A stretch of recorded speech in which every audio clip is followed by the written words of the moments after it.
body doesn't know the adrenaline's from a gangster pulling a gun on you. Like in my opinion, the tips that you asked for, what are some good tips that you can give? Breathing is so huge, and it's from a tactical standpoint, and also when you're in your hunting, right? Like zeroing in your rifle, like the breathing and how you do that. Because when you're in the middle of a hunt and you're out on the range, breathing control is easy. But you get out in front of a freaking deer, whether it's a spike that you're just gonna take, or you got some freaking 12-point buck in front of you, your heart's just going crazy. So that breathing control and just muscle memory of like, okay, go through the steps. But it's tough too, because you don't have a lot of time. You get a 12-point buck in front of you and he scents you, wins you, whatever it is. You think you need to shoot right. Yeah, you got to be quick. Now. You got to be now. But it's like you got to get in there and get your breathing and all the things. So it's like the fundamentals of hunting and just getting out and remembering the things that you have to do. It's like practice makes perfect, right? It's totally true.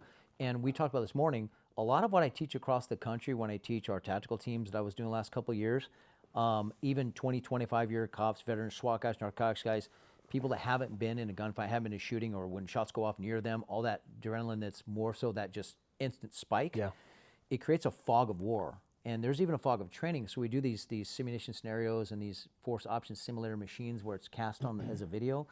And I watch them freeze for a second, and then it kicks into gear with a gun in front of you that you dropped. I teach them to understand it, know what it is, and manage it. So in hunting, that's exactly what you're doing. Right. Is you're learning to manage it probably a lot more than a lot of these cops, because that's an adrenaline situation. But I remember like my first scenarios, real-time scenarios, like I just remember that adrenaline being through the roof and that fog of war and not remembering anything at first until it starts to dissipate after a while. That's why you never ask somebody got into shooting, what happened?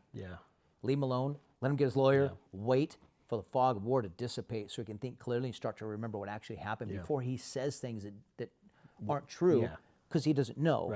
It's not fair to do to somebody, and they're locked into those statements legally and criminally potentially, right? So I would teach people how to understand it, recognize it, and manage it. Because if you know that you're freezing and you go, dude, get back in the game, you can minimize that, you can mitigate it. Same thing with hunting. I have a friend that says his heart beats so bad he misses shots all the time. You need to learn how to mitigate the stress and the anxiety, because he's never been in any crazy scenarios his whole life. It's no big deal to see a 12-point walk in front of you. Our body doesn't know the adrenaline's from a gangster pulling a gun on you, or a deer, or a 12-point stand in front of you.